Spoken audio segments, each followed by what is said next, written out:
నీ వాక్యము నా పాదములకు దీపమును, నా త్రోవకు వెలుగునే ఉన్నది. Thy word is a lamp unto my feet and a light unto my path. దయచేసి కూర్చోండి. దేవుని యొక్క వాక్యాన్ని చదువుకుందాం. దేవునికి మహిమ కలుగును గాక. 1 యోహాను 4:4. చిన్నపిల్లలారా, మీరు దేవుని సంబంధులు. మీలో ఉన్నవాడు లోకములో ఉన్నవాని కంటే గొప్పవాడు గనుక మీరు వారిని జయించున్నారు, లేదా వారిని జయించండి. దేవుని స్తోత్రం. హల్లెలూయా. చిన్నపిల్లలారా, మీరు దేవుని సంబంధులు అని దేవునికి లేఖనం మనందరికీ రోజు నేర్పిస్తుంది దేవుని వాక్యం. పెద్ద పిల్లలారా అని అనట్లేదు. ఏమన్నాడమ్మా? యవనస్తులారా అని అనట్లేదు. ఏమంటున్నాడు? చిన్న పిల్లలారా. మనం వయసులో ఎంత వయసు వచ్చినా దేవుని దగ్గర మనము చిన్నపిల్లలమే. ఆయన అనుభవ జ్ఞానం ముందు మనం ఏ పాటి వారము, దేవుని యొక్క ఆత్మ ముందు మనం ఏ పాటి వారం. అందుకని అంటున్నాడు, చిన్నపిల్లలారా మీరు దేవుని సంబంధాలు. ఎందుకన్నాడంటే, చిన్నపిల్లలకి ఏమైనా చెబితే వెంటనే వింటారు వాళ్ళు. అలా పెద్దవాళ్ళకి చెప్పామనుకోండి వెంటనే వినరు. లాజికల్ క్వశ్చన్స్ వేస్తారు. ఎందుకు అలాగూ, ఎందుకు ఎలా కాదు, అలాగే చేయాలా, క్వశ్చన్లు వేస్తారు. అందుకనే దేవుడు పెద్ద పిల్లలకి ఒక హెచ్చరిక చేశాడు. ఈ చిన్నపిల్లల్ని చూసి మీరు నేర్చుకోండి అని ప్రభు చెప్పాడు. వారి తల్లిదండ్రులు కానీ, స్కూల్లో టీచర్స్ కానీ, సంఘంలో కానీ పెద్దవాళ్ళు చెప్పినప్పుడు వెంటనే వింటారు వాళ్ళు. ఎవరైతే దేవుని యొక్క మాట వింటున్నారో వారందరూ కూడా దేవుని యొక్క సంబంధులు. వినాలి. అందరూ కాదు. చిన్నపిల్లలు ఈ లోకంలో చాలామంది ఉన్నారు. అందరూ కాదు. ఎవరైతే చిన్నపిల్లల వారే తగ్గించుకొని దేవుని యొక్క వార్తని, సువార్తని ఆయన చెప్పిన మాట వింటున్నారో వారందరూ కూడా దేవుని సంబంధులు. ఓకే, మొదటి సంగతి. రెండవది, మీలో ఉన్నవాడు లోకంలో ఉన్నవాని కంటే గొప్పవాడు. దేవుని స్తోత్రం. హల్లెలూయా. మీలో ఉన్నవాడు అంటే మనలో ఒక ఆయన ఉన్నాడు. ఈయన ఈ లోకంలో ఉన్నవాని కంటే గొప్పవాడు అని నేర్చుకుందాం.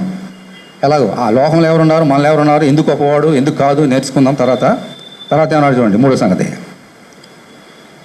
గనుక మీరు వారిని జయించున్నారు. గనుక వారిని జయించున్నారు. మనం ఎవరి సంబంధం? దేవుని సంబంధం, లోక సంబంధం కాదు. ఈ లోకంలో వానికంటే మనలో ఉన్నాడు గొప్పవాడు కాబట్టి మనలో ఉన్న వానితో మనము వారిని జయించి ఉన్నారు అంటున్నాడు. జయించాలి. ఈ లోకాన్ని, లోకంలో వాడిని జయించాలి. ఎందుకని? మనందరం ఎవరి సంబంధము? ఈ లోక సంబంధం కాదు, దేవుని సంబంధం కాబట్టి వాడిని జయించాలి. ఎవరు వారు? లోకంలో ఎవరున్నారు? పైగా లోక సంబంధులు. వారి అంటున్నారు. వారు మొట్టమొదటిదేమో సింగులర్, లోకంలో వాని కంటే ఒకడు. ఆ తర్వాత వీళ్ళు వారిని జయించున్నారు. లోకాది కానీ వారు జయించున్నారు. వీరెవరు? వాడెవడు, వీరెవరు, మనలో ఉన్నవాడు ఎవరు? ఇవన్నీ నేర్చుకోవాలి. Praise the Lord. హల్లెలూయా. మొట్టమొదటిగా ప్రభు ఒక మాట చెప్పినాడు, చూద్దాం. ఈ లోకంలో ఎవరున్నారు? ప్రభు చెప్పినాడు. యోహాను సువార్త 14వ అధ్యాయం తీయండి. యోహాను సువార్త 14వ అధ్యాయం.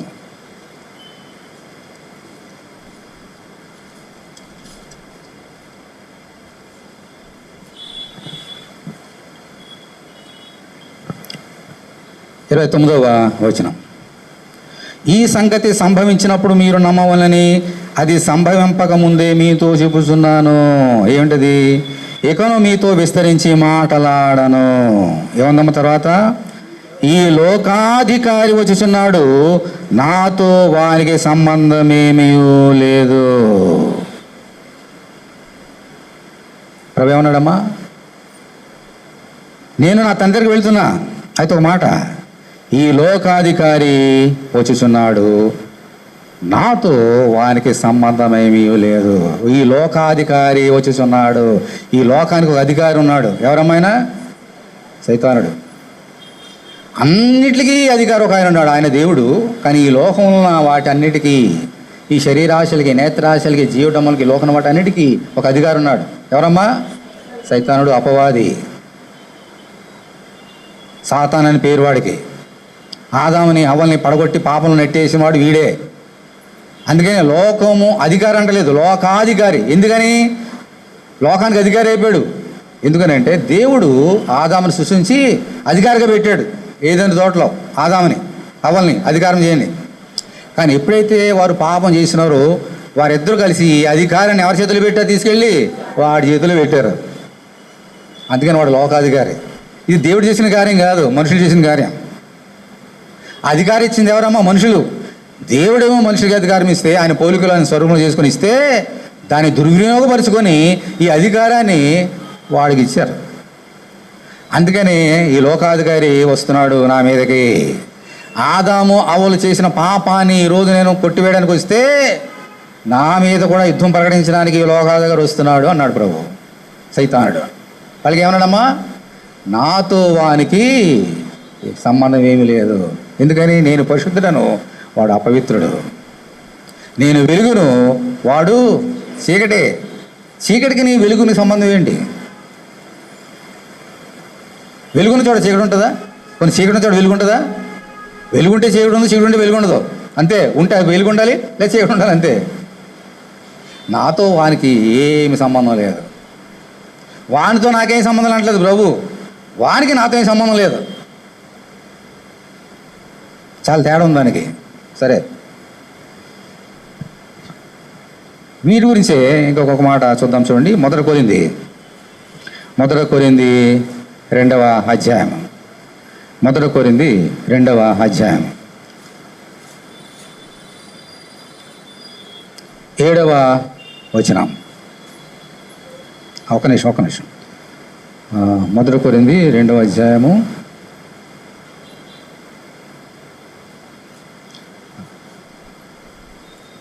6వ వచనం చదువుతున్నాను చూడండి. పరిపూర్ణులైన వారి మధ్య జ్ఞానమును బోధించుచున్నాము, ఈ లోక జ్ఞానము కాదు, నిరర్ధకులైపోచున్న. తర్వాత ఏందమ్మా? ఈ లోకాధికారుల జ్ఞానము కాదు కానీ దేవుని జ్ఞానము మర్మమైనట్టుగా బోధించున్నాము. ఈ జ్ఞానము మరుగై ఉండెను, జగదుత్పత్తికి ముందుగానే దీనిని దేవుడు మన మహిమ నిమిత్తము నియమించినను. ఇప్పుడు 8వ వచనం మళ్ళీ చూడండి. అది లోకాధికారులలో యవ్వనికి తెలియదు. అది వారికి తెలిసి ఉండినలా మహిమాస్వరూపయోగు ప్రభును సిలువ వేయకపోయిందురు. దేవుని స్తోత్రం, హల్లెలూయా. ఇక్కడ లోకాధికారుడు అంటలేదు. ఏమన్నాడమ్మా? లోకాధికారులు అంటున్నారు. ఇందాక చెప్పాడు కదా. మొదటి కొరింథీ 4:4 ఏమని చదువుకున్నాం? సరే, మొదటి యోహాను 4:4 ఏముంది? మీలో ఉన్నవాడు లోకంలో వారికంటే గొప్పవాడు. లోకంలో ఉన్నవాడు నేర్చుకున్నాం. తర్వాత ఏముంది? మీరు వారిని జయించినారు. వారంటే ఎవరు? వీరికి చెప్తున్నాడు ఇక్కడ దేవుడు. ఈ లోకాధికారులలో ఎవరికి ఆయన తెలియదు. మహిమాస్వరూపిని వారు చంపేశారు, అందుకనే అంటున్నాడు. ఎవరు ఈ లోకాధికారులు? లోకంలో ఒక అధికారి ఉన్నాడు, మళ్ళీ లోకాధికారులు ఉన్నారు. ఎవరు వీరు? వీరు ఎవరు? లోకాధికారి పేరు తెలిసిపోయింది. ఎవరమ్మా? సైతాను. మరి వీరెవరు? ఎవరైతే సైతాన్ చెప్పిన మాటలు వింటారో వాళ్ళందరూ ఈ లోకాధికారులే. యేసు వచ్చాడు, ఇదిగో మిమ్మల్ని దేవునికి రాజ్యంలో తీసుకెళ్ళడానికి వచ్చాను అని చెప్పాడు. వాళ్ళందరూ నమ్మారమ్మా? ఈ వడ్రంగో మాట ఏంటి మాతో చెప్పేది అన్నారు. యేసు చెప్పిన మాట వినలేదు. మాకు మోషే ధర్మశాసనం కావాలి, అబ్రహాం కావాలి, అంతే. మీ అబ్రహాం సంతానం, మీకు మాకు అక్కలేదన్నారు. ఈ లోకాధికారి వారు మౌన నేతలను గుడిదనం చేశాడు. అది నేర్చుకున్న తర్వాత దేవుడు చెప్పిన మాటలు వినలేదు. పక్కనే ఉన్నాడు. యేసే చెప్పారు. ఎవరో బోధకుడు చెప్పలేదు వారికి, ఒక యాజకుడు చెప్పలేదు. యేసే పక్కనుండి చెప్పారు వారితోటి. అయినా వారు గ్రహించలేదు. సిలువ మీద ఆయన ఏం చేశారమ్మా? చంపివేశారు. అందుకని ఏముంది అక్కడ చూడండి. ఈ లోకాధికారుల్లో ఏముంది? మళ్ళీ చెప్తున్నాను చూడండి, 8వ వచనం. అది లోకాధికారులో ఎవరికి తెలియదో, అది వారికి తెలిసిండినలా మహిమా స్వరూపేగు ప్రభును వారు సిలువ వేయకపోయిందరు. కానీ సిలువ వేశారు, అందుకని వారు తెలియదు. ఎందుకు తెలియదు అంటే సైతానుడు వారి అధికారి. అంటే ఈ లోకంలో అధికారి ఒకడున్నాడు, అన్నిటికంటే అధికారి సైతానుడు. వాడిని చెప్పిన మాట వినేవారందరూ అధికారులు. ఇప్పుడు నేనున్నాను అనుకో, దేవుని చెప్పిన మాట వినకుండా సైతాన్ని చెప్పిన మాట వింటే నేనెవరిని? మళ్ళీ నేను కూడా లోకాధికారిని అయిపోతా, వాడి అనుచరణ అయిపోతా. సైతాను ఎవరైతే నడిపిస్తున్నారో ఈ లోకంలో వారందరూ లోకాధికారులే. యేసుని చంపింది ఎవరమ్మా? సైతానుడు కాదు, లోకాధికారులు. ఎందుకని? వాడేం చేయడు, మనకు తెలుసు కదా, డైరెక్షన్ ఇస్తున్నాడు అంతే. ఆ స్టేజ్ మీద యాక్షన్ చేస్తుంటారు, కానీ ఎలా చేయాలి అలా చేయకూడదు, యాక్షన్ అన్నీ చెప్పేది ఎవరు? పక్కన డైరెక్టర్ ఉంటాడు. అలాగే ఈ లోకంలో ఏం చేయాలి ఏం చేయకూడదు వాడు డైరెక్షన్ ఇస్తుంటాడు. వాడిని నమ్ముకున్న వారు తెలియకుండానే వాడు మాటలు విని దేవునికి వ్యతిరేకమైన కార్యాలు చేస్తుంటారు. అందుకనే వేసిన వారు ఏం చేశారమ్మా? చంపేశారు. ఇప్పుడు మనం నేర్చుకున్నాం ఒక సంగతి. లోకంలో ఒక అధికారి ఉన్నాడు, వాడి నమ్ముకున్నవారు వాడు చెప్పిన మాట వినేవారు కదా లోకాధికారులు. మరి అంటూ ఏమన్నాడు, మీలో ఉన్నవాడు వారికంటే వానికంటే గొప్పవాడు. మరి లోకంలో ఎవరున్నారు మనం నేర్చుకున్నాం. మనలో ఎవరున్నారు? మనలో ఎవరున్నారు చూద్దాం. మళ్ళీ అదే ప్రభు చెప్తున్నాడు చూడండి. యోహాను సువార్త 14వ అధ్యాయం అండి. యోహాను సువార్త 14వ అధ్యాయం 16వ వచనం. నేను తండ్రిని వేడుకొందును, మీ యొద్ద ఎల్లప్పుడూ నుండుటకై ఆయన వేరొక ఆదరణకర్తను అనగా సత్యస్వరూపేగు ఆత్మను మీకు అనుగ్రహించిన దేవుని స్తోత్రం. హల్లెలూయా. లోకము ఆయన చూడదు, ఆయన ఎరగదు. ఇంకా మనం చూస్తున్నాం కదా, ఎందుకు ఎరగదు? ఆయనను పొందనేరదు, మీరు ఆయనను ఎరుగుదురు. ఆయన మీతో కూడా నివసించును, మీలో ఉండును. దేవుని స్తోత్రం. హల్లెలూయా. ప్రభు అంటున్నాడు వెళ్ళిపోతూ, నేను నా తండ్రిని వేడుకుంటా, నేను వెళ్ళిపోయి మిమ్మల్ని అనాథలు ఈ లోకాన్ని విడిచిపెట్టను, నా తండ్రి వద్దనండి ఒక సత్య స్వరూప ఆత్మను పంపిస్తా. ఆయన వచ్చాడు 2000 సంవత్సరాల పెంతెకొస్తు పండుగంతో. పరిశుద్ధాత్మ వేంచేసినావా. ఎస్, ఆయన వచ్చేసాడు. ఎక్కడుంటాడు ఆయన? మీతో ఉండును, మీలో ఉండును. దేవుని స్తోత్రం. హల్లెలూయా.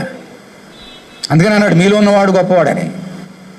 పరిశుద్ధాత్మ కంటే గొప్పవాడు ఈ లోకంలో ఎవరున్నారమ్మా? పై లోకలు కానీ ఈ లోకలు. ఆయన ఇంతకీ ఎవరు? పరిశుద్ధాత్మ అంటే ఎవరు? మన యేసుక్రీస్తే. మన యేసుక్రీస్తు యొక్క ఆత్మ, దేవుని యొక్క ఆత్మే పరిశుద్ధాత్మ. ఈ పరిశుద్ధాత్మ, దేవుని యొక్క ఆత్మ, యేసు యొక్క ఆత్మ మనలో ఉన్నాడు. అది గ్రహించాలి మనందరం కూడా. మన జీవితాల్ని యేసు రక్తంలో కడుక్కొని యేసు చెప్పిన మాట వినాలి. సైతాను ఈ లోకం నాకు వద్దు అనుకున్న వారు దేవుని దగ్గర నుంచి పొందుకునే బహుమానం ఏంటమ్మా? పరిశుద్ధ ఆత్మ, సత్య స్వరూపేగు ఆత్మ. ఈ లోకము ఆయన చూడనేరదు, ఎరగదు. ఎందుకు తెలుసుకున్నాం కదా ఎందుకుదో. లోకాధికారి వాడే అధికారి, వాడి చేతులు ఉన్నారు లోకమంతా కూడా. అందుకని పరిశుద్ధాత్మ వారికి లేదు, అందుకని చంపేసి రేసినాయి. మరి మనం ఎలాగ ఉన్నాం? ఈ లోకాధికారి చేతుల లోకాధికారుల వల్ల ఉన్నామా, లేదా దేవుని సంబంధంలో ఉంటూ దేవుని ఆత్మ మనలో ఉండినట్లుగా ఉన్నామా? ఒకసారి పరిశీలించుకోవాలి. ఒకవేళ పరిపూర్ణంగా ప్రభువులు ఉంటే మనలో ఎవరుంటారమ్మా? పరిశుద్ధ ఆత్మ. ఈయన లోకంలో ఉన్నవానికంటే, లోకంలో ఉన్నవారి కంటే గొప్పవాడు. దేవుని స్తోత్రం. హల్లెలూయా. ఓకే, ఇప్పుడు లోకంలో ఎవరున్నారో నేర్చుకున్నాం, మనలో ఎవరున్నారో నేర్చుకున్నాం. మరి ఎవరు గొప్పవారు? ఎవరు గొప్పవారు? మనలో ఉన్నవారు పరిశుద్ధాత్మ గొప్పవారు. ఎందుకు? వాడు ఎందుకు గొప్ప కాదు? నేర్చుకోవాలి. ఇప్పుడు సైతాన్ ఉన్నాడు, నువ్వు జయించగలుగుతావా? నేను జయించగలుగుతానా? మనకంటే చాలా గొప్పవాడు వాడు. మరి మనలో ఉన్న పరిశుద్ధాత్మ వానికంటే వారికంటే ఎందుకు గొప్పవాడు? నేర్చుకోవాలి. ముందుగా ఈ లోకాధికారులు వారు చేసే కార్యాలు ఏంటో నేర్చుకుందాం. అప్పుడు మనకు అర్థమవుతుంది మనలో ఉన్నవాడు ఎందుకు గొప్పవాడు. 2 కొరింథీ 4వ అధ్యాయం. 2 కొరింథీ 4వ అధ్యాయం 4వ వచనం. 2 కొరింథీ 4:4. మొట్టమొదటి సంగతి లోక అధికారి గురించి నేర్చుకుందాం. దేవుని స్వరూపయ్యున్న క్రీస్తు మహిమను కనపరచు సువార్త ప్రకాశము వారికి ప్రకాశింపకుండు నిమిత్తము ఈ యుగ సంబంధమైన దేవత. ఎవరమ్మా యుగ సంబంధమైన దేవత అంటే? వీడే లోకాధికారి సైతానుడు. అవిశ్వాసులైన వారి మనోనేత్రములకు గ్రుడ్డిధనము కలుగజేశాను. వీడు చేసే మొట్టమొదటి కార్యం ఏంటంటే గ్రుడ్డిధనము. ఈ లోకాధికారి ఎవరైతే ఏ చెప్పిన మాట వినకుండా ఉంటున్నారో వారిని పట్టుకోవడానికి రెడీగా ఉంటాడు. ఓకే, పట్టుకొని రెడీగా ఉండి వారిని ఏం చేశాడంట? వారి మనోనేత్రం గుడ్డిదనంగా లేస్తాడు. మనోనేత్రం కళ్ళ కాదు, మనోనేత్రం వేలు కళ్ళు వేరు. నా కళ్ళుకి గుడ్డిదనం వస్తే మీరు నాకు కనబడరు, ఏముందో నాకు కనబడదు గుడ్డిదనం. మనోనేత్రం గుడ్డిదనం అంటే మీరు నాకు కనబడతారు కానీ దేవుడు కనబడ్డాడు. విన్నారా? ఈ శరీర సంబంధం కళ్ళు పోతే నాకు ఎవరు కనబడరు, కానీ నా మనోనేత్రం గుడితనం కలిగిస్తే మీరు అందరూ కనబడతారు కానీ దేవుడు మాత్రం కనబడ్డాడు. ఈ సైతాడు ఈ లోకాధికారి చేసే పని అదే.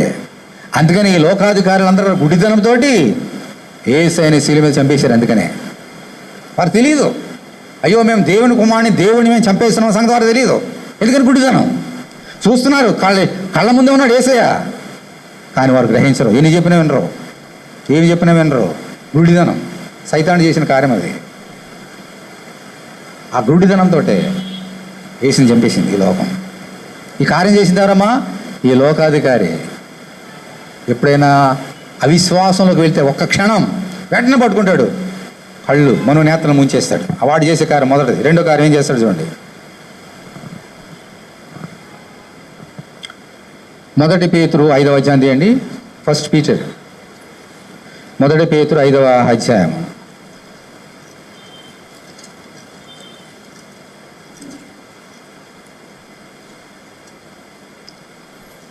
8వ వచనం. 1 పేతురు 5వ అధ్యాయము 8వ వచనం. నిబ్బరమైన బుద్ధి గలవారే మెలకుగా ఉండుడి, నీ విరోధి అయిన అపవాది గర్జించు సింహంవలే ఎవరిని మృంగుదునా అని వెదుగుచు తిరుగుచున్నాడు. అపవాదం ఉంది. అపవాదం అంటే ఎవరమ్మా? సాతానుడు. కాబట్టి ఏమంటున్నాడు? నిబ్బరమైన బుద్ధి గలవారే మెలకుగా ఉండుడి. నిబ్బరమైన మనస్సు కలిగి బుద్ధి కలిగి ఉండాలి. బుద్ధి లేకపోతే పట్టుకుంటాడు వాడు. వీళ్ళందరూ లోకాధికారులు అందరూ కూడా బుద్ధి లేని వారే, అందరూ పట్టుకున్నాడు వాడు. ఏం చేస్తాడంట? గర్జించు సింహం వలె ఎవరిని మృంగుదునా అని వెతుకుతూ తిరుగుతున్నాడు. అదే వాడి లోకాధికారి సైతాన్ చేసే కార్యం. అర్థమైందా?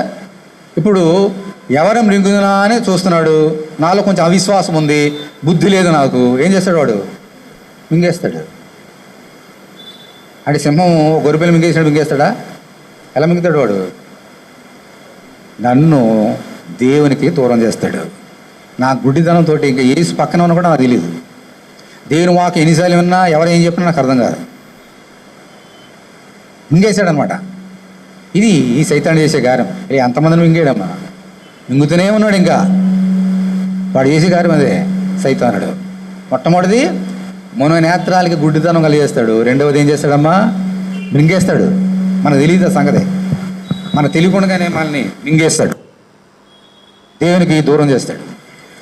మూడవది 1 సమూయేలు గ్రంథము 16వ అధ్యాయం తీయండి. 1 సమూయేలు 16వ అధ్యాయం 14వ వచనం. 1 సమూయేలు 16:14. యెహోవా ఆత్మ సౌలును విడిచిపోయిన తర్వాత మై గాడ్ మరి దేని గురించి మనం నేర్చుకుంటున్నాము? మనలో ఉన్నవాడు గొప్పవాడు. ఆ గొప్పవాడు అనేటువంటి ఆత్మ సౌలు నుంచి బయటికి వెళ్ళిపోయాడంట. విడిచిపోయిన తర్వాత ఎందుకు వెళ్ళిపోయాడు?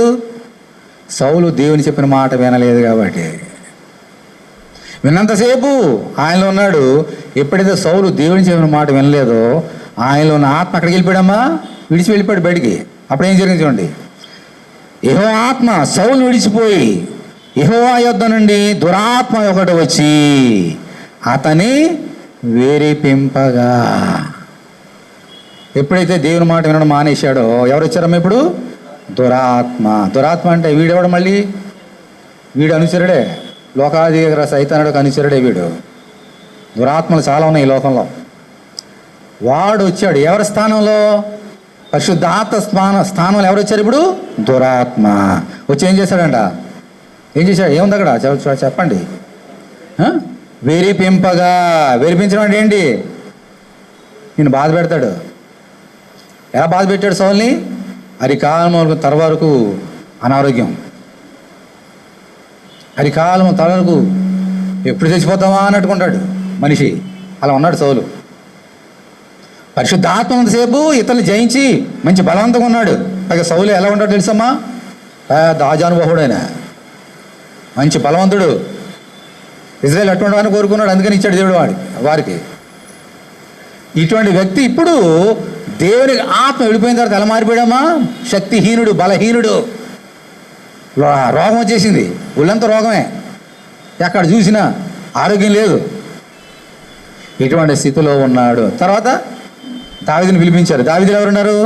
దేవుని యొక్క ఆత్మ. ఇప్పుడు ఏమనండి, లోకములో ఉన్నవానికంటే మనలో ఉన్నవాడు గొప్పవాడు కదా. ఇప్పుడు దావీదు వచ్చాడు, ఇప్పుడు ఏం జరిగింది చూడండి. మళ్ళీ చదువుతున్నాం, మొదటి వచనం.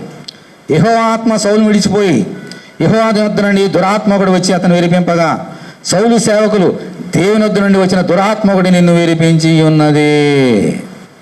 మా ఏలిన వాడవైన నీవు ఆజ్ఞయము, నీ దాసులమైన మేము సిద్ధముగా ఉన్నాం. సితారా చమత్కారముగా వాయింపగల యొక్కని విచారించుటకై మాకు సెలవిమ్ము. దేవుని వద్ద నుండి దురాత్మ వచ్చి నిన్ను పట్టినప్పుడల్లా అతడు సితారా చేత పట్టుకొని వాయించడం చేత నీవు బాగుపడదు అని అతనితో అరే దేవుని స్తోత్రం. హల్లెలూయా. 23వ వచనం చూడండి. 23. దేవుని వద్ద నుండి దురాత్మ వచ్చి సౌలును పట్టినప్పుడల్లా దావీదు సితారా చేత పట్టుకొని వాయింపగా దురాత్మ అతను విడిచిపోయాను, అతడు సేద తీరి బాగాను. దేవుని స్తోత్రం. హల్లెలూయా, హల్లెలూయా. సౌలులో దురాత్మ ఉన్నాడు, దావీదులో దేవుని యొక్క ఆత్మ పరిశుద్ధాత్మ ఉన్నాడు. ఎవరు గొప్పవాడు? దావీదులో ఉన్న పరిశుద్ధాత్మ గొప్పవాడు. కాబట్టి సితారా తీసుకొని చక్కగా దేవుని స్తుతిస్తూ ఆరాధిస్తుంటే పారిపోయాడు సైతానుడు. ఎందుకనంటే దావీదులో ఉన్నవాడు వానికంటే గొప్పవాడు. దేవుని స్తోత్రం. హల్లెలూయా. ఎప్పుడైనా యుద్ధంలోకి వెళ్ళాం, ఎవరైతే గొప్పవాడుగా బలవంతుగా ఉంటాడో వాడు గెలుస్తారు, మిగిలిన వాడు పారిపోతారు. పారిపోయాడు వాడు. సౌలులో ఉన్నది దురాత్మ. వాడు చేసే పని ఇదే. ఎప్పుడైతే దేవునికి వ్యతిరేకంగా తప్పులు చేస్తామో, దేవునికి వ్యతిరేకంగా అయిష్టమైన కార్యాలు చేస్తామో, మనకు తెలియకుండానే సైతాన్ ఏం చేస్తాడు? రోగం తీసుకొస్తాడు. నీకు తెలియదా సంగతి? నాకు తెలియదా సంగతి? దేవునికి వ్యతిరేకంగా నువ్వు తప్పు చేసినప్పుడు నీకు వచ్చేది రోగం.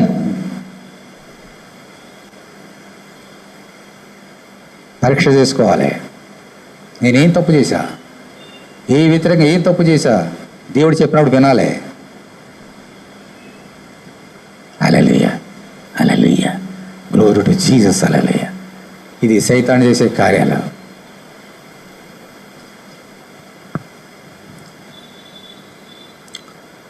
ఇప్పుడు మళ్ళీ ఒకసారి 1 యోహాను 4వ అధ్యాయం తీయండి, అప్పుడు మీకు అర్థమవుతుంది. 1 యోహాను 4వ అధ్యాయం.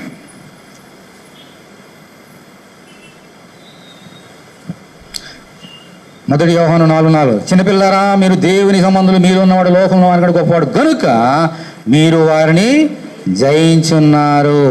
వారు లోక సంబంధులు కనుక లోక సంబంధులైనట్టు మాట్లాడదురు, లోకము వారి మాట వినును. మనము దేవుని సంబంధులము, దేవుని ఎరిగిన వాడు మన మాట వినును, దేవుని సంబంధి కానివాడు మన మాట వినడు. ఇందువలన మనము సత్యస్వరూపేగు ఆత్మ ఏదో భ్రమపరచు ఆత్మ ఏదో తెలుసుకొనిచున్నాము. దేవుని స్తోత్రం. హల్లెలూయా. Very simple. దేవుడు చెప్పిన మాట ఎవరైతే వింటారో వారు దేవుని సంబంధులు, దేవుని చెప్పిన మాట ఎవరు వినరో వారు సైతాను సంబంధులు. చాలా ఈజీ. మనం పరీక్ష చేసుకోవాలి. ఈ లోకంలో సైతానుడు ఉన్నాడు, వాడు చేసే 3 కార్యాలు ఏంటి చెప్పండి? మొదటి కార్యం ఏంటి? మొదటిదేంటి? మనం నేత్రములకు గుడిదనం కలిగేస్తాడు. రెండోది అమ్మా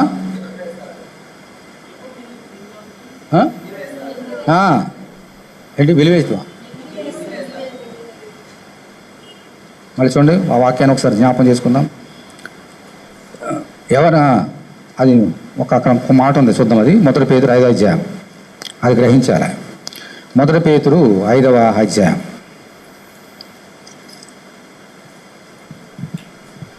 8వ వచనం. నిబ్రమైన బుద్ధి గలవారే మెలుగునడి, మీ విరోధన అపవాది గర్జించు సింహోలే ఎవరిని మృంగుదునా అని వెదుగుచు తిరుగుచున్నాడు. ఇప్పుడు 7వ వచనం చూడండి. ఆయన మిమ్మల్ని గూర్చి చింతించుచున్నాడు గనుక మీ చింత యావత్తు ఆయన మీద వేడి. ఇప్పుడు దేవుని పిల్లలని మనల్ని సైతాన్ని మింగేస్తే దేవునికి సంతోషమా? మనకు సంతోషమా? అందుకని మన చింత యావత్తు ఏం చేయాలమ్మా? ఇప్పుడు దేవుని మీద వేయాలి. వినండి, 3 సంగతులు నేర్చుకుంటున్నాం సైతాన్ని చేసే కార్యాలు. మన నేతను గుడితనం చేస్తాడు, గర్జించే వాళ్ళు మింగేయడానికి చూస్తాడు, రోగాలు తీసుకొస్తాడు. మరి ఇటువంటి కార్యాలు వచ్చేప్పుడు మనిషికి ఏమొస్తుందమ్మా? చింత. ఈ చింత మనం పోగొట్టుకుంటామా? మీరు చింతించడం వలన ఎవడు తన ఎత్తు 3 ఎక్కువ చేసుకోగలడు? చింతించడం వలన సైతాన్ని మనం జయించలేము, సైతాన్ని గెలవలేము. అయ్యో సైతాన్ని నన్ను మింగేస్తున్నాడు, అయ్యో రోగం వచ్చింది నాకు, అయ్యో నా మనోనేత గుడిదనం అంటే కాదు. నీ చింత యావత్తు ఎవరు పెట్టాలి? దేవుని పెట్టి ప్రార్థన చేయాలి. అప్పుడు దేవుడు ఏం చేస్తాడు? ఇప్పుడు నువ్వు వాడి చేతుల్ని బయటికి రావాలని ఆశపడుతున్నావు, అప్పుడు దేవుడు ఏం చేస్తాడు తెలుసా? తన ఆత్మని ఇప్పుడు నీకు పంపిస్తాడు. ఇప్పుడు దేవుని స్తోత్రం, హల్లెలూయా. ఆత్మ పంపించినప్పుడు వాడి స్థానంలో ఇప్పుడు ఎవరు వస్తారు? దేవుడు వస్తాడు. ఇప్పుడు ఈయన వచ్చి ఏం చేస్తాడు చూద్దాం. వాడు ఏం చేశాడు? 3 సంఘాలు చూసాం కదా. ఇప్పుడు ఈయన ఏం చేస్తాడు చూద్దాం.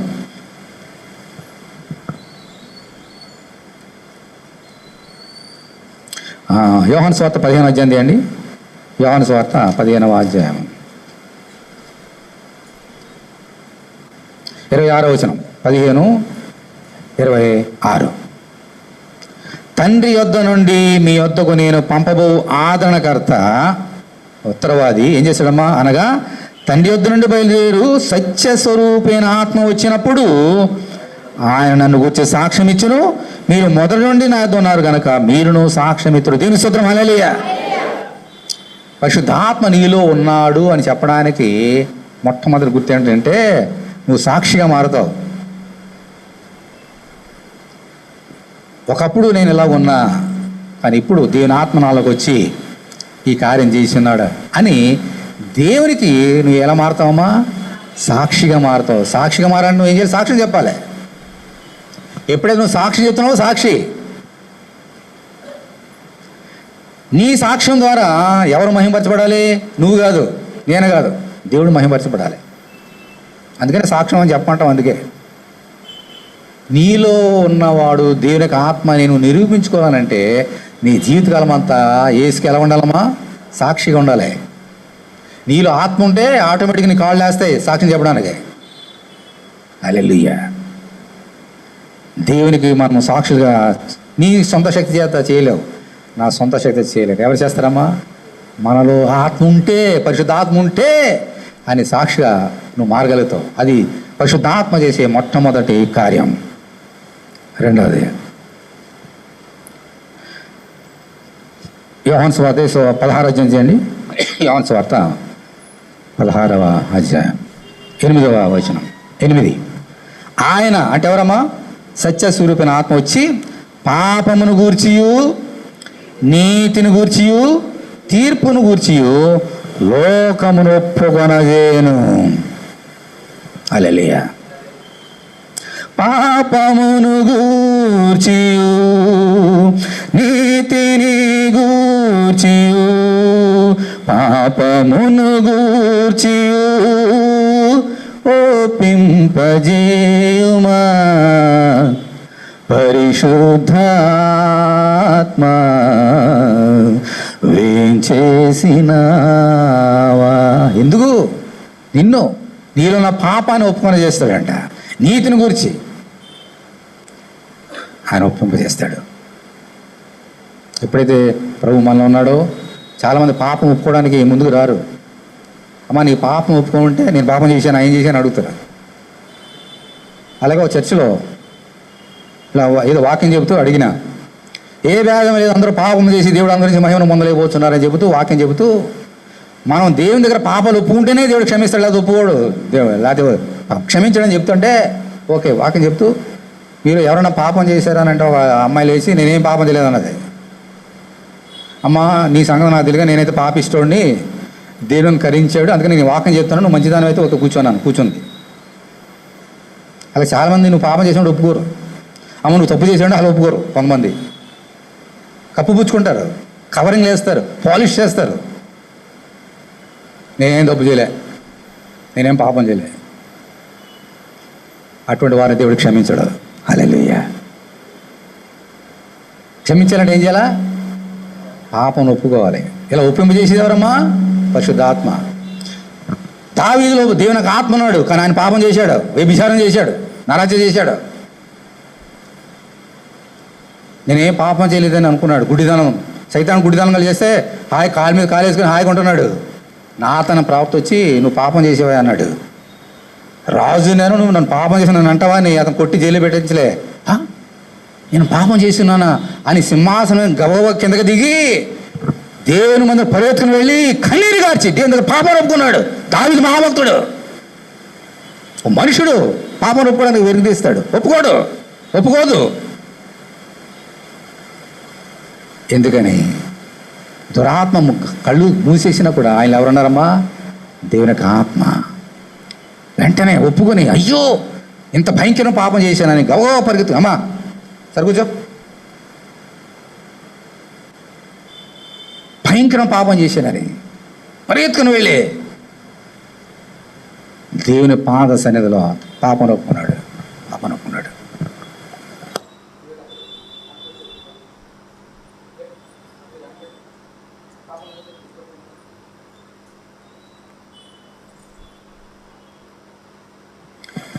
పాపం ఒప్పుకొని చేసేవాడు పరిశుద్ధాత్మ దేవుడు. అంచేత అన్నాడు, చూడండి మళ్ళీ చదువుతున్నా, ఇది చాలా ప్రాముఖ్యమైన సంగతి. పరిశుద్ధాత్మ మనలో చేసే కార్యం 16వ అధ్యాయము 8వ వచనం.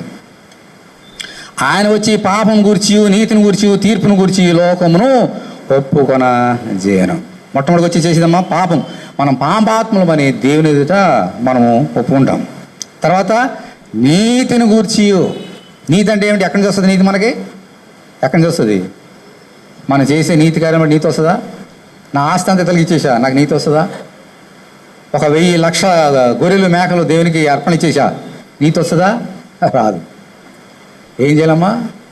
యేసునందు విశ్వాసం ఉంచాలి. నీతిమంతుడు యేసునందు విశ్వాసం ద్వారా నీతిమంతుడుగా తీర్చబడతాడు. ఎవరు నీతిమంతుడు? మన కార్యాలను బట్టి కాదు, యేసునందు విశ్వాసం ఉంచడం వల్ల, ఆ రక్తం వల్ల మనం నీతిమంతుడు ఉచితంగా తీర్చబడుతున్నాము. ఇలా ఒప్పింపజేసేది ఎవరమ్మా? పాపాన్ని ఒప్పించేది ఎవరదా? యేసు నా కొరకు చనిపోయినాడు, తన రక్తం కార్చినాడని మనలో ఒప్పింపజేసేది ఎవరు? పరిశుద్ధాత్మ దేవుడు. లేకపోతే యేసుని దేవుడు ఒప్పుకోలేదు. ఎందుకు చంపేశారు ఆయన? వారు ఒప్పుకోలేదు కదా. కానీ వారు పరిశుద్ధాత్మ ఉంటే అక్కడ చంపేస్తున్నారు. అక్కడ శతాధిపతి ఉన్నాడు, భూకంపం వచ్చింది, భయంకరమైన చీకటి, పరిస్థితులు మారిపోయినాయి, కొండలు బద్దలైపోయినాయి. అక్కడ ఒక వ్యక్తి ఉన్నాడు, శతాధిపతి, సెంచూరియన్. అమ్మో, ఈయన నిజముగా దేవుని కుమారుడు. హల్లెలూయా, హల్లెలూయా. ఎందుకు చెప్పాడు మాట? ఆ చంపివేయడానికి ఆయన అధికారి సెంచూరియన్, ఆ 100 ఉన్నారు అక్కడ సైనికులు, చంపేస్తున్నారు. కానీ ఈయన అంటున్నాడు, ఈ నిజముగా ఎవరు ఒప్పింపజేశారు అతనితోటి? యేసునందు విశ్వాసం ఉంచాడు. అమ్మో, దేవుని కుమారుడు అని. వెంటనే పరిశుద్ధాత్మ ఒప్పుకో, వెంటనే ఒప్పేసుకున్నాడు, ఈయన దేవుని కుమారుడు. హల్లెలూయా. అది నీతి. నువ్వు ఎప్పుడైతే యేసుక్రీస్తుని నా సొంత రక్షకుడిగా అంగీకరించి ఒప్పుకుంటున్నావో, ఆ కార్యం చేసేదవరమ్మా నీలో ఉన్న పరిశుద్ధాత్ముడు. పాపమును గూర్చి, నీతిని గూర్చి, తర్వాత చూడండి తీర్పును గూర్చి ఆయన మనల్ని ఒప్పింపచేయను. ఏంటి తీర్పు? ఎవరైతే యేసునందు విశ్వాసం ఉంచకుండా ఆయన చెప్పిన మాట వినలేదు, వారికి ఏముందమ్మా ఈ లోకంలో? తీర్పు. ఏమిటా తీర్పు? మండుచున్న అగ్నిగుండములోనికి ఒప్పింపజేస్తాడు. అమ్మో అంటే ఏంటి? నాలో దేవుని ఆత్మ ఉంటే ఏం తప్పు చేస్తే నన్ను నరకంలో పంపేస్తాడేమో అని భయపడతా. దేవుని ఆత్మ లేకపోతే ఏం కాదులే. దాన్ని సైతాన్ని ఎలా ట్విస్ట్ చేస్తాడో చూడండి. సైతాన్ని మనకంటే ఎంత క్లవర్ వినండి. ఏం తప్పు చేస్తే ఆత్మ చెబుతాడు, నువ్వు దొంగతనం చేస్తున్నావా, అబద్ధం చెబుతున్నావా, వ్యభిచారం చేస్తున్నావా, నరకానికి వెళ్ళిపోతావు అంటాడు ఈయన. సైతాన్ని ఏమంటాడు తెలుసా? ఏం కాదు, నీ గురించి చచ్చిపోయాడు కదా ఆయన, నువ్వు తప్పు చేసావు, కడిగేస్తాడు, ఏం పర్లేదు, మళ్ళీ ఏం కాదు, మళ్ళీ చేసి మళ్ళీ రా, కడిగేస్తాడు. ప్రతి వారం అందుకే ఇస్తున్నారు, బల్ల అందుకే ఇస్తున్నారు కదా. ఈ వారం అంతా చేసిన తప్పులను క్షమించడానికి ఇస్తున్నాడు కదా. తప్పు చేయి, కడుక్కో, కడుక్కో, రోజు అది చేస్తున్నావు కదా, బాత్రూంలోకి వెళ్ళి రోజు స్నానం చేస్తున్నావు కదా, ఇలా చేయి అంటాడు వాడు. అది నిజమా? దేవుడు అలా చెప్పాడా? కావాలని పాపం చేస్తే పాప క్షమాపణ లేదా? దేవుని యొక్క నీతిని మనం దుర్యోగపరిస్తే మనకి పాప క్షమాపణ ఉండదు. ఇది ఒప్పింపజేసేది ఎవరమ్మా? మనలో ఉన్న పరిశుద్ధాత్మ దేవుడు. దేవుని స్తోత్రం, హల్లెలూయా. ఓకే, సైతాను చేసే 3 కార్యాలు చూసినాము, పరిశుద్ధాత్మ చేసే ఒక 3 కార్యాలు చూసినాం. ఇప్పుడు చెప్పాలి మీరే. ఇంకొకటి పరిశుద్ధాత్మ చేసే గొప్ప కార్యం కూడా చూద్దాం. అదే 16వ అధ్యాయం చేయండి, 14వ వచనం చూడండి. 16, 14, 13వ వచనం చూడండి. 16, 13. అయితే ఆయన అనగా ఆత్మస్వరూపైన ఆత్మ వచ్చినప్పుడు మిమ్మును సర్వసత్యంలోనికి నడిపించును. ఆయన తనంతట తానే ఏమీ బోధింపగా వేటిని వినునో వాటిని బోధించి సంభవింపబో సంగతులను మీకు తెలియజేయను. ఆయన నా వాటిలోనివి తీసుకొని మీకు తెలియజేయను గనక ఏం చేశాడమ్మా? నన్ను మహిమపరచును. దేవునికి స్తోత్రం, హల్లెలూయా. మనలో దేవుని ఆత్మ ఉంటే మనం ఏం చేస్తామమ్మా? దేవుణ్ణి మహిమపరుస్తాం. దేవుని ఆత్మ మనం లేకపోతే దేవుని మహిమపరచలేం. నోరు పలుకుతుంది, కానీ దేవునికి మహిమ రాదు. అందుకని ఏమన్నాడు యేసయ్య? వీరు పెదలతో నన్ను కనపరుచున్నారు కానీ వారి హృదయం నాకు దూరం లేదు. వారి హృదయం దూరం ఉందంటే వారి హృదయంలో దేవుని ఆత్మ లేడు. అందుకని పెదలు సూచిస్తున్నాయి, హృదయంలో దేవుడు లేడు, దూరం ఉంది. కానీ పరిశుద్ధాత్మ ఉంటే నేను మాట్లాడే ప్రతి మాట, ప్రతి అక్షరము, ప్రతి పొల్లు నా దేవుని ఏం చేస్తుందమ్మా? మహిమపరుస్తుంది. హల్లెలూయా, హల్లెలూయా. ఆయన సర్వసత్యంలో నడిపిస్తాడంట పరిశుద్ధాత్మ దేవుడు.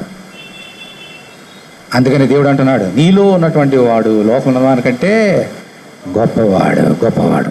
అందుచేత మనలో ఉన్నటువంటి పరిశుద్ధాత్మ మనల్ని సర్వసత్యంలో నడిపిస్తాడు. ఆ దేవుని మహిమర్చలుగా చేస్తాడు. అమ్మ, నీతిని గురించి, పాపం గురించి, అన్నిటిని తీర్పుని గురించి ఒప్పింపజేస్తాడు. ఆయన మనలో ఉండి సర్వస్వం నడిపించి దేవుని మహిమర్చలుగా ఆయన సాక్షులుగా మనల్ని మారుస్తాడు. మరి సైతాన్ ఏం చేస్తాడు? మన మనోనేతలను గుడిదనం కలిగేస్తాడు, మింగేస్తాడు. అమ్మ, రోగాలు తీసుకొస్తాడు. ఇప్పుడు చెప్పండి, ఎవరు గొప్పవాడు? మనలో ఉన్నవాడు గొప్పవాడా, లోకంలో వాడు గొప్పవాడా? గట్టిగా.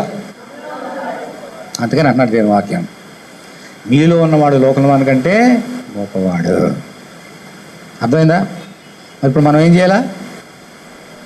మీరు వారిని జయించండి అంటున్నాడు. ఇప్పుడు వాడిని జయించడానికి మన శక్తి లేదు కాబట్టి ఈయన మనలో పెట్టి, గొప్పవాడిని పెట్టి మనకు చెప్తున్నాడు, మీరు వారిని జయించున్నారని. Past tense. ఎందుకంటే గతంలో పరిశుద్ధాత్మ చేత బైబిల్ పరిశుద్ధ గ్రంథంలో అనేక మంది జయించారు, విశ్వాస వీరులు. అందుకని జయించున్నారని చెబుతూ మీరు కూడా వారి వల్లే జయించండి అని చెప్తున్నాడు ఈరోజు మనతోటి. సైతాన్ని మనం ఏం చేయాలమ్మా? జయించాలి. జయించడానికి మనకి శక్తి సరిపోదు కాబట్టి ఆయన తన పరిశుద్ధమైన ఆత్మని మనకి అనుగ్రహించాడు. ఎలా జయించాలి? మన సొంత శక్తి చేత జయించలేం. ఎలా జయించాలో ఒక 4 సంగతులు నేర్చుకుందాం. చాలా శ్రద్ధగా వినండి, ఎలా జయించగలుగుతాము. మొదటి ఇదే యోహాను సువార్త 16 అధ్యాయం తీయండి. 16 అధ్యాయము 32వ వచనం.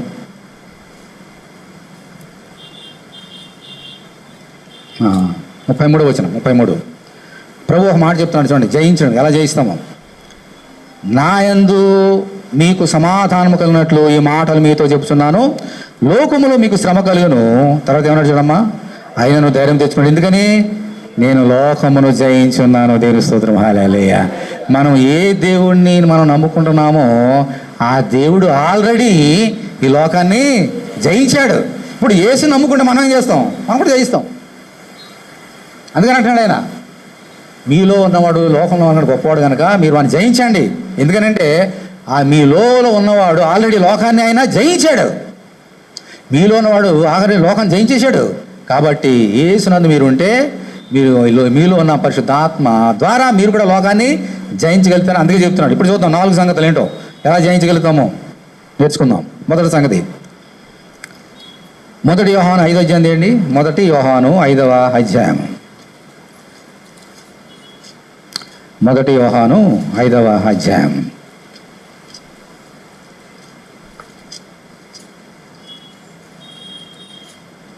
5వ వచనం. 1 యోహాను 5:5. యేసు దేవుని కుమారుడిని నమ్మువాడు తప్ప లోకంలో జయించేవాడు మరి ఎవడు? క్వశ్చన్ ఇస్తున్నాడు. యేసు దేవుని కుమారుడు, దేవుడని నమ్మువాడు తప్ప లోకాన్ని జయించేవాడు ఎవడు? అంటే లోకాన్ని జయించాలంటే మనం ఏం చేయాలా? యేసు దేవుని కుమారుడని ఒప్పుకోవాలి, లేకపోతే నువ్వు జయించలేవు. నాలో ఉన్నాడని, పరిశుద్ధాత్మ ఉన్నాడని మోసపోతావు. అని చేత మొట్టమొదటి నువ్వు చేయవలసిన కార్యం ఏంటమ్మా? యేసు దేవుని కుమారుడని నమ్మాలి. మా లోకం నమ్మిందా? నమ్మలే. దేవుని కుమారుడని అంటే మళ్ళీ వారికి ఇంకో అబ్జెక్షన్ ఉంటుంది. దేవుని కుమారుడు అంటే మామూలు వ్యక్తే, మనలాంటి మనిషే, దేవుడు కాదు అని అంటారు కొంతమంది. అక్కడ దేవుని కుమారుడు అంటే అర్థం ఏంటి? దేవుడు అని అర్థం. మనిషి కుమారుడు ఏమవుతాడమ్మా? మనిషి అవుతాడు. గాడిద పిల్ల ఏమవుతుంది? గాడిద అవుతుంది. పాము పిల్ల ఏమవుతుంది? దేవుడు కుమారుడు ఏమవుతాడు? అది తెలియదు వాళ్ళకి. ఎందుకని మనోనేత్రాలు మూసేసాడు కాబట్టి. అందుకని యేసుని చంపేసింది కదా. ఆమె కళ్ళ ముందు పెట్టాడు కదా. గాడిద పుడితే గాడిదలు అవుతున్నాయి, గుర్రాన్ని పుట్టిన గుర్రాలు అవుతున్నాయి, పిల్లికి పుట్టిన పిల్లలు అవుతున్నాయి, పిల్లలు. మరి దేవునికి పుట్టినట్టు కుమారుడు మనిషి కుమారుడు అవుతాడా? మనుషుడు అవుతాడా? దేవుడి కుమారుడే కదా. మరి నువ్వు నమ్ముతున్నావా? ఈరోజు ఇక్కడ అన్న చిన్న గుంపుతో మాట్లాడుతున్నాడు, ఈ వాక్యం నీతో మాట్లాడుతున్నాడు. నువ్వు నమ్ముతున్నావా? యేసు దేవుడు. యేసు దేవుడు. ఈయన తప్ప ఆయన చెప్పాడు కదా, పైన ఆకాశం అందే కానీ భూమి అందే కానీ భూమిలో ఉన్న నీళ్ళందే కానీ ఉండు, దేని పోయినా విగ్రహం చేసుకోవద్దు, నేనే నా కంటి గొప్పవాడవలేను అంటున్నాడు. అది నమ్మాలి నువ్వు. ఎప్పుడైతే నమ్ముతున్నావో అప్పుడు ఈజీ ఈ లోకాన్ని జయించడం. వారిలో యేసు నమ్మలేదు కాబట్టి వాళ్ళందరూ ఓడిపోయారు చాలామంది. నువ్వు లోకాన్ని జయించాలి, సైతాన్ని జయించాలంటే యేసు దేవుని కుమారుడని నమ్ము, దేవుడని నమ్ము. ఒకటి. రెండవది అదే 1 యోహాను 2వ అధ్యాయం తీయండి. 1 యోహాను 2వ అధ్యాయము 14వ వచనం. చిన్నపిల్లలారా మీరు తండ్రిని ఎరిగి ఉన్నారు కనుక మీకు రాయిచున్నాను, తండ్రులారా మీరు ఆదరణి ఉన్న వారిని ఎరిగి ఉన్నారు కనుక మీకు రాయిచున్నాను. యవనస్తులారా మీరు బలవంతులు.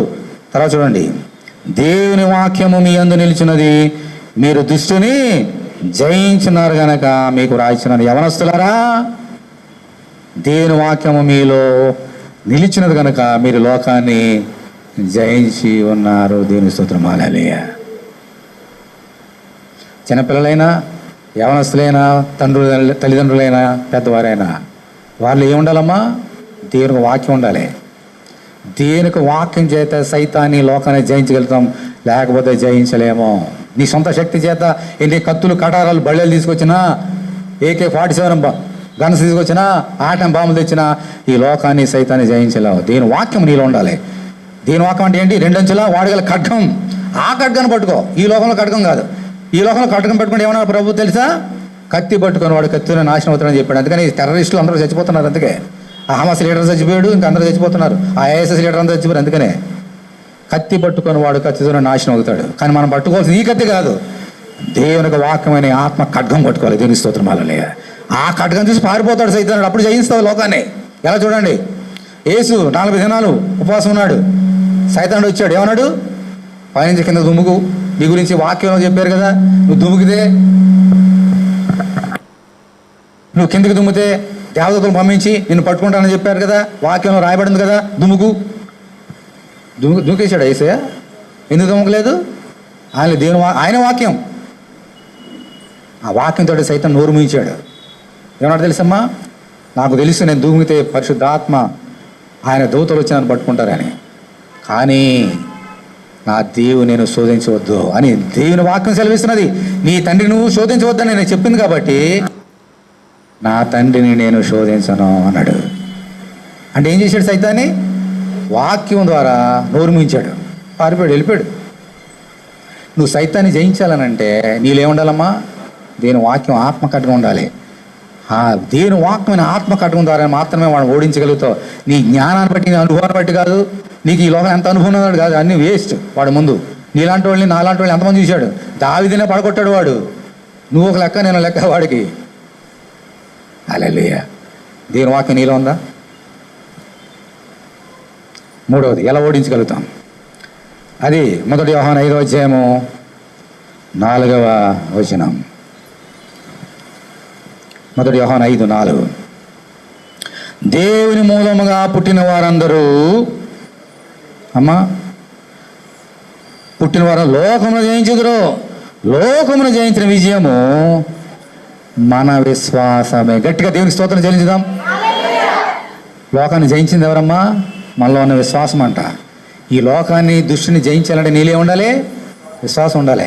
అందరికి విశ్వాసం ఉందా? బైబిలే అందరికి విశ్వాసం లేదని బైబిలే చెప్పింది. ఓకే అమ్మ, అక్కడ పాము ఉంది అని అంటే ఎంతమంది ఉన్నారు ఇక్కడ? అమ్మ, పాము వచ్చిందంటే ఎంతమంది ఉన్నారు ఇక్కడ? నేను తప్ప ఇంకా ఉండరు. అంటే నేను ఉట్టి చెప్తున్నాను కదా, నాకు తెలుసు కాబట్టి. అది మీరు అయ్యగారికి పాము ఉందంటే నేనే పరిగెత్తిపోతా బయటికి. విశ్వాసం అంటే మీరు పాములను నావు పాము తొక్కేదారు. హల్లెలూయా. I don't care. విశ్వాసం అదే. అందుకనే హెబ్రీ రాసిన పత్రిక చూడండి, 11వ అధ్యాయం. హెబ్రీ 11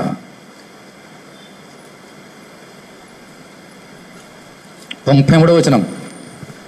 11:33. వారు విశ్వాసం ద్వారా ఏం చేశారమ్మా? రాజ్యములను జయించిరి. దేవుని స్తోత్రం. హల్లెలూయా. నీతి కార్యము జరిగించిరి, వాగ్దానం పొందిరి, సింహముల నోళ్లను మూసిరి, అగ్ని బలమును చల్లాచిరి, ఖడ్గదారను తప్పించుకొనిరి, బలహీనులుగా ఉండి బలపరచబడిరి, యుద్ధములో పరాక్రమశాలులైరి, అన్యుల సేనలను పారదోలిరి, స్త్రీలు మృతులైన తమ వారిని పునరుద్ధానం వల్ల మళ్ళీ పొందిరి, కొందరైతే మరి శ్రేష్టమైన పునరుద్ధానం పొందగోరి, విడుదల నొట్లక యాతన పెట్టబడిరి. రాజ్యాన్ని జయించారు, సింహం నోళ్ళను ముంచారు. దానియేలు అక్కడ ఉంటే సింహంలో వచ్చి మింగేద్దామని ముంచేశాడు విశ్వాసం ద్వారా నోళ్ళని. రాజ్యాన్ని జయించారు, సైతాన్ని ముంచారు నోరు. వాడు గర్జన సేవలో వస్తున్నాడు కదా, వాడు నోరు ముంచాలని నీళ్ళే ఉండాలి, విశ్వాసం ఉండాలి. అప్పుడు గర్జన సేవలో వస్తున్నాడు సైతానుడు నోరు మూసుకొని పారిపోతాడు. నీళ్ళు విశ్వాసం లేకపోతే మింగేస్తాడు. నీళ్ళు విశ్వాసం ఉండాలి, నేను చూసి పారిపోతాడు నోరు మూసుకొని. ఏముండాలి మనలో? విశ్వాసం. అంతా విశ్వాసం ఉందా? అన్నీ సక్రమం జరిగిపోతే విశ్వాసం. ఏమైనా దేవుడు కొంచెం పరీక్ష పెడితే విశ్వాసం ఉంటుందా? ఏమవుతుంది? చిన్న రోగం వస్తే చచ్చి మానేస్తాం, దగ్గు వస్తే మానేస్తాం, డాక్టర్ దగ్గర పరిగెత్తి డాక్టర్ వచ్చి తిరుగుతాం. విశ్వాసం ఉంటే నా దేవుడు మందులు వాడొద్దని అనట్లేదు, వాడచ్చు, డాక్టర్ దగ్గరికి వెళ్ళచ్చు, రోగాల వరకు వైద్యుడు కావాలి, కానీ విశ్వాసం ఉండాలి. వైద్యుడి దగ్గరికి వెళ్ళినా మందులు వేసుకున్నా మన స్వస్థపరిచేది ఎవరమ్మా? ఈ మందులు డాక్టర్లు కాదు, దేవుడు. నీకు విశ్వాసం ఉండాలి. శ్రమలో మామూలు పరిస్థితులు విశ్వాసం వేరు, శ్రమలు వచ్చినప్పుడు ఉంచడం వేరు. అదే పక్కన ఏమో రాశాడు చూడండి. అందుకని మళ్ళీ రాజ్యాన్ని ఎలా జయించారో చూసినాము. ఇప్పుడు మరికొంతమంది ఎలా ఉన్నారో చూద్దాం. అదే ఫిబ్రవరి 11:35. స్త్రీలు మృతులైన వారిని పునరుద్ధానం వల్ల మళ్ళీ పొందిరి, కొందరైతే మరి శ్రేష్టమైన పునరుద్ధానం పొందుకొని విడుదల పొందనలక యాతన పెట్టబడిరి, మరికొందరు తిరస్కారములను, కొరడా దెబ్బలను, మరి బంధకమును, ఖైదును అనుభవించిరి, రాళ్లతో కొట్టబడిరి, రంపములతో కోయబడిరే, ఖడ్గముతో చంపబడిరి, గొర్రెములను మేకచర్మది వేసుకొని దరిద్రుల నుండి శ్రమపడి హింస పొందుచు అడవుల్లోనూ, కొండల మీదను, గుహల్లోనూ, సొరంగముల్లోనూ తిరుగులాడుచు సంచరించిరి. మరి వీరి సంగతి చూడండి. వీరు రాళ్లతో కొట్టబడ్డారంట, రంపాలతో కోయబడ్డారంట, సలసల మాగుతున్న నూనెలో పరదబడ్డారంట, తలకిందులో సిలివేయబడ్డారంట. మరి వీరందరికీ ఏముంది? విశ్వాసం ఉంది. నన్ను రంపంతో కోసేస్తారా? కోసేయండి. కాళ్ళు నరికేస్తే నరికేయండి, రాళ్ళు కూడా చంపేస్తే చంపేయండి. అలాగా స్టెఫన్ లాంటి వాళ్ళు, పేతురు తలకిందుల సిలువబడి నూనెతో కాల్చిపడిన వారు ఎంతమంది ఉన్నారమ్మా? వాళ్ళ విశ్వాసం ఉంది కాబట్టి వారు భయపడలేదు. లోకాన్ని జయించాలనంటే నీళ్ళేముండాలి? విశ్వాసం ఉండాలి. దేవుని దగ్గర బహుమానం పొందాలి, నీళ్ళేముండాలి? విశ్వాసం ఉండాలి. విశ్వాసం లేకపోతే అంత శూన్యం. తర్వాత రోమీలు రాసిన ఆఖరిది, రోమీలు రాసిన పత్రిక 12వ అధ్యాయం అండి. రోమీలకు 12వ అధ్యాయం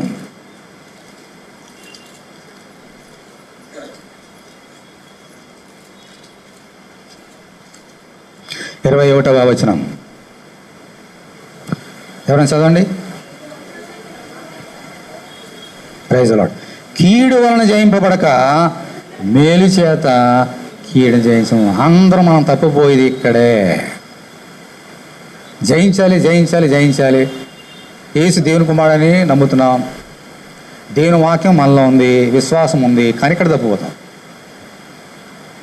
మళ్ళీ ఏమో చదువుతున్నా చూడండి. కీడు వలన జయింపబడక మేలు చేత కీడును జయించము. జయింపబడక జయించుట నేర్చుకోండి. దేవుని పిల్లలైన మనలో ఇప్పుడు ఏముండాలమ్మా? ఇతరులకి మేలు చేయాలా, కీడు చేయాలా? ఎప్పుడు మేలే చేయాలా. ఇతరులకు కీడు చేద్దాం అనుకుంటావా, కీడే నిన్ను గెలుస్తుంది, నువ్వు ఓడిపోతావు. నీలో మేలుంటే మేలు చేత కీడు నువ్వు జయిస్తావు.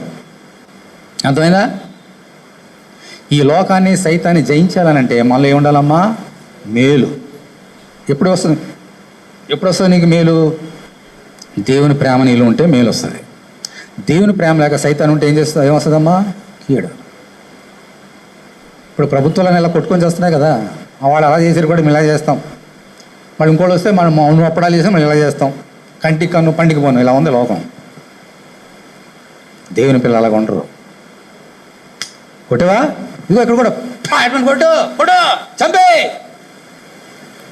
అది మేలు, అది మేలు. ఎత్తిపోతున్నావా? ఇదిగో ఈ ప్యాంట్ షర్ట్ కూడా ఎత్తిపో, అది మేలు. నీ శత్రువు ఆకలిగా ఉన్నాడా, ఇంటికి పిలిచి భోజనం పెట్టు, అది మేలు. రోమీయులకు రాసిన పత్రిక 17వ వచనం, అదే 12:17. కీడుకు ప్రతి కీడు ఎవరికి నీ చేయవద్దు, మనుషులందరి దృష్టికి యోగ్యమైన వాడిని గురించి ఆలోచన కలిగి ఉండడే. సఖ్యమైతే మీ చేతనైనంత మట్టుకు సమస్త మనుషులతో సమాధానం ఉండడి. ప్రియులరా, మీకు మీరే పగ తీర్చుకొనక దేవుని ఉగ్రతకు చోటియడి. పగ తీర్చుడ నా పని, నేనే ప్రతిఫలం ఇస్తున్నానని ప్రభు చెప్తున్నాడని వ్రాయబడినది కనుక, కాబట్టి నీ శత్రువు ఆకలి కొని ఉంటే అతనికి భోజనం పెట్టము, దప్పికొని ఉంటే దాహమేమో.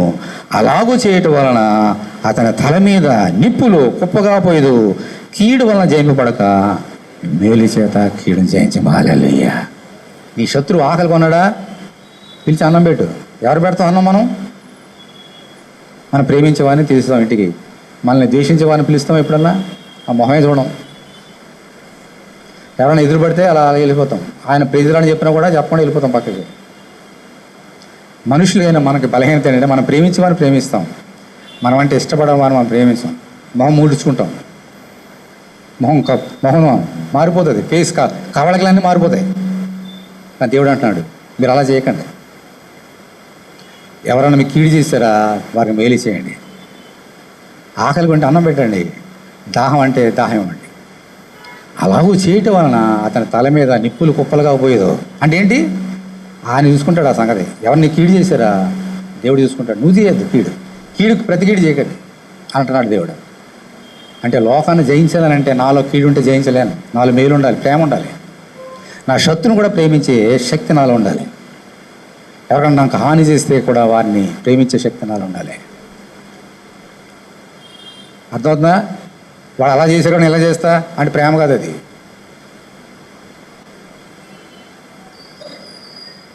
నువ్వంటే ఇష్టపడమని కూడా ప్రేమించడం నేర్చుకో, అది ప్రేమ. హల్లెలూయా. Oh glory to Jesus. ఏంటి మన సంగతులు? లోకాన్ని జయించాలంటే 4 సంగతులు చెప్పండి. మొట్టమొదటి నేర్చుకున్నాం, యేసు దేవుని కుమారుడని నమ్మాలి. 1 దేవుని వాక్యం మనలో ఉండాలి. 3 విశ్వాసం ఉండాలి. అన్నిటికంటే ప్రాముఖ్యమైంది మనలో ఏముండాలమ్మా? దేవుని ప్రేమతో ఇతరులకి ఏం చేయాలి? మనము మేలు చేయాలి. ఇలాగ ఉంటే, ఇలా చేస్తే దేవుడిని ఎంతగా దీవిస్తాడో ఆశ్రయిస్తాడో చెప్పి ముగిస్తా. ప్రకటన గ్రంథము 2వ అధ్యాయం అండి. ప్రకటన 2 7వ వచనం. ప్రకటన 2 7వ వచనం. చెవి గలవాడు ఆత్మ సంఘములతో చెప్పుచున్న మాట వినుగాక. జయించు వానికి, ఎవరికమ్మా? అందరు కాదు. ఎవరికి? ఏంటి? ఎలాగూ? యేసు దేవుని కుమారుడు వినటం వలన లోకం జయించడం, దేవుని వాక్యం పెట్టుకుని లోకం జయించే వారికి, విశ్వాసంతో లోకాన్ని జయించిన వారికి, ప్రేమతో లోకాన్ని జయించిన వారికి దేవుని పరదేశంలో ఉన్న జీవవృక్ష ఫలం భుజింపనెత్తున దేవునికి స్తోత్రం. హల్లెలూయా. దేవుని దగ్గర జీవవృక్షం ఉంది. ఆదాము దగ్గర పెట్టాడు జీవవృక్షం. వాళ్ళు అనర్హం, వాళ్ళు అనర్హులు, పోగొట్టుకున్నారు కృపనే. కానీ ఇప్పుడు రాబోతున్న రాజ్యంలో దేవుని దగ్గర ఏముందమ్మా? జీవవృక్ష ఫలం ఉందంట. ఈ లోకాన్ని జయిస్తే నాకేమిస్తాడైనా? ఈ జీవవృక్ష ఫలాన్ని నాకు ఇచ్చి నాకు తినింపజేస్తాడు. జీవవృక్షం అంటే ఒకసారి తిన్నానంటే చచ్చిపోయాను. అందుకనే దేవుడు అతను అగ్నిజ్వాలు పెట్టాడు కదా, తినేసి బ్రతుకుతాడేమని చెప్పేసి తీసేసాడు. తర్వాత ఆ చెట్టుని తీసేసి ఆయన దగ్గర పెట్టుకున్నాడు. కానీ ఈరోజు ఆయన తీసేసిన చెట్టును నీ కొరకు పెట్టి నీకు ఫలాన్ని ఇస్తాడంట. ఎప్పుడు? నువ్వు లోకాన్ని లోకాన్ని జయిస్తే ఇటువంటి జీవవృక్ష ఫలాన్ని ఇస్తానంటున్నాడు. ఇంకేమన్నాడు? 17వ వచనం. 17 సంఘములతో ఆత్మ చెప్పుచున్న మాట చెవిగలవాడు వినుగాక. జయించువానికి మరుగై ఉన్న మన్నాను భుజింపనెత్తును, మరి అతని తెల్లని రాతినెత్తును. ఆ రాతి మీద చెక్కబడిన ఒక కొత్త పేరును పొందిన వానికి కానీ అది ఎవరికి తెలియదు. హల్లెలూయా. ఈ లోకంలో పుట్టగానే తల్లిదండ్రులు మన పేర్లు పెడతారు, కానీ ఈ పేరు కాదు. నీకు ఒక కొత్త పేరు ఇస్తారంట. జీవగ్రంథంలో రాస్తాడు ఆ కొత్త పేరుని. అది నీకే తెలుస్తుంది, ఆయనకే తెలుసు, ఇంకెవరో తెలియదు. నీకు ఒక కొత్త పేరు ఇస్తానన్నాడు జయించే వారికి. హల్లెలూయా. 3వ అధ్యాయం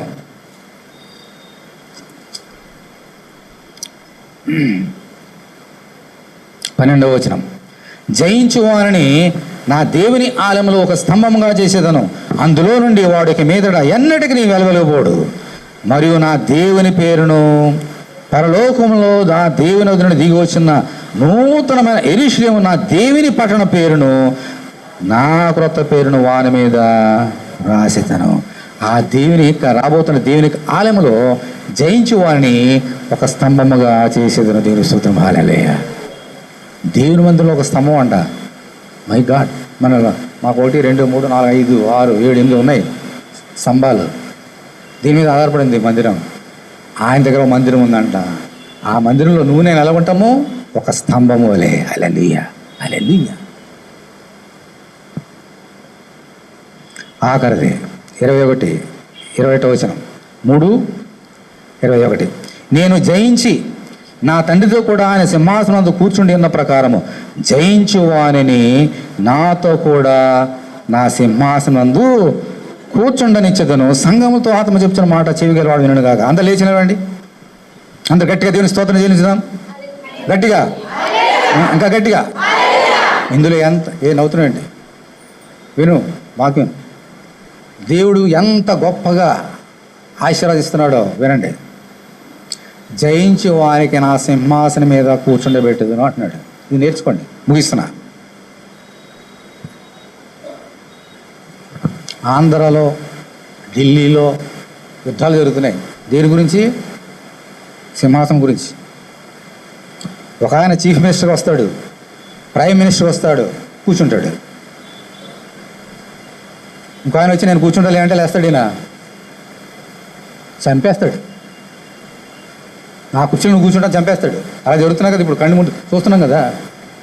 ఒక అధికారి కుర్చీ మీద కూర్చుంటే లేవడం, అక్కడ కూర్చుంటాడు. ఈ సింహాసనం అది, ఈ చైరు అది. పక్కలో వచ్చి కూర్చుంటారంటే, ఇప్పుడు నువ్వు కూర్చున్నావు, పక్కలో వచ్చి నువ్వు లేమని లేస్తావా? ఇక్కడికి వచ్చి నేను కూడా వస్తే రా కూర్చున్నా అంటానా? ఆడ కూర్చుంటా. మన చైర్లేమో సింహాసనం ఇస్తామా? దేవుని స్తోత్రం. హల్లెలూయా. జయించు వారిని నా సింహాసనం నా పక్కనే కూర్చుండబెడతా. హల్లెలూయా, హల్లెలూయా, హల్లెలూయా. మామూలు సింహాసనం కాదు. సొలొమోను మహాసింహాసనం పెట్టుకున్నాడు, అది కాదు. అటువంటి ప్రపంచంలో అక్కడ లేదంట, బైబిల్ చెప్తుంది. దానికంటే గొప్పది యేసు యొక్క ఆ సింహాసనం నన్ను కూర్చుండబెడతాడంట పక్కనే. హల్లెలూయా. ఆయన ఎంత గొప్పవాడమ్మా! ఆలోచన చేసావా? యేసు పక్కనే నిన్ను కూర్చుంటూ పెడతాడంట ఈ లోకాన్ని జయిస్తే. ఎందుకంటే ఆయన దేవుని కుమారుడు, నువ్వు కూడా దేవుని కుమారుడుగా మారుతావు కాబట్టి. హల్లెలూయా, హల్లెలూయా. ఆశ ఉందా నీకు? ఆశ ఉందా? ఆశ నోటితో కాదు, ఇక్కడ ఉందా ఆశ? లోకాన్ని జయిస్తున్నావా? లోకాన్ని పడిపోతున్నావా? ఏం చేస్తున్నావు? హల్లెలూయా. కళ్ళు మూసుకోండి.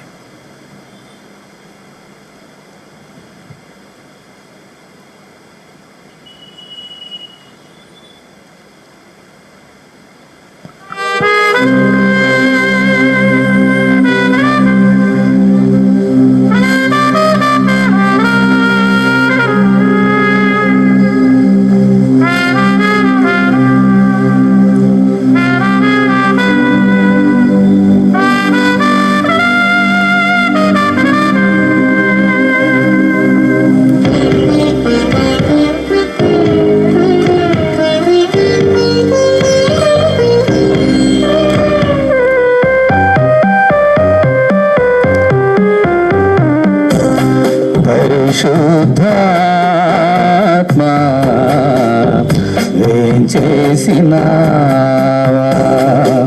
నూతీకరించుమా మా జీవితాలను. పరిశుద్ధాత్మా వేంచేసినావా, శుద్ధీకరించుమా మా హృదయాలను.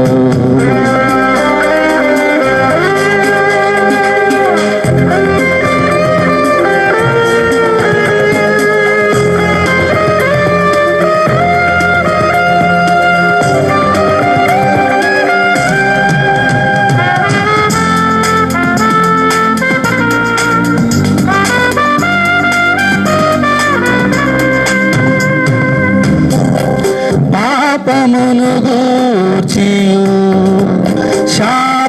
పాపమును గూర్చియు నీతిని గూర్చియు ఒప్పింపజేయుమా. పాపమును గూర్చియు శాపమును గూర్చియు నీతిని గూర్చియు ఒప్పింపజేయుమా. పరిశుద్ధ ఆత్మ వేంచేసినావా నూతీకరించుమా మా జీవితాలను.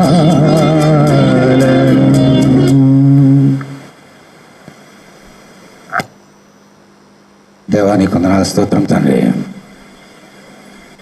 మాలో ఉన్నవాడు ఎంత గొప్పవాడో తెలియక సైతాని చేతులు ఓడిపోతున్నాం తండ్రి. సైతాన్ని మనం మింగివేస్తున్నాడు, విరపింపజేస్తున్నాడు, మనం నేత్రాలు గుడ్డితనం చేశాడు ఆయన. మీరు మాలో ఉంటే తండ్రి, ఓ ప్రభువా, నీతిని గురించి, పాపాన్ని గురించి, తీర్పు శాపం గురించి మనం ఒప్పింపజేస్తావు, సర్వసత్యంలో నడిపిస్తావు. ఆయన సాక్షిగా మార్చి నా యేసుని మహింపచ్చే బిడ్డగా నన్ను మార్చుకుంటావు తండ్రి. మాతో ఉంటావు, మాలో ఉంటావు తండ్రి. ప్రభువా, మీ సాక్షులుగా ఈ లోకంలో జీవింపచేస్తావు. అటువంటి కృప నాకు దయచేయి ప్రభువా. మీరు తప్ప వేరొక దేవుడు లేడు అని ప్రభువా మా మోకాళ్ళు వంచి సాగిలపడి నీకు నమస్కారం చేస్తున్నాం ప్రభువా. నీకు వందనాలు తండ్రి. నీ వాక్యం మాలో ఉంచుకుంటున్నాం తండ్రి. యెహోవా ధర్మశాస్త్రమును ఆనందించు, దేవారాత్మ దాన్ని ధ్యానించేవాడని ధన్యుడని చెప్పే రీతిగా నీ వాక్యం మాలో ఉంచుకుంటున్నాం. విశ్వాసముతో ప్రతి దినము నడుచుకుంటున్నాం తండ్రి. ప్రభువా, మా దేవుని ప్రేమ మాలో పెట్టుకున్నైనా కీడు కాదు, మేలు చేస్తూ ఈ లోకంలో జీవింప చేస్తున్నందుకు నీకు వందనాలు. అలాగూ ఈ లోకాన్ని జయించి మీ మందిరంలో కొత్త పేరును మాకిచ్చి ఒక స్తంభముగా మార్చి ఆ జీవవృక్షాలు మాకు భుజింపనిచ్చి ఈ లోకాన్ని జయించినట్లుగా సహాయం తెచ్చేమని యేసునామములో ప్రార్థన చేస్తున్నాం తండ్రి.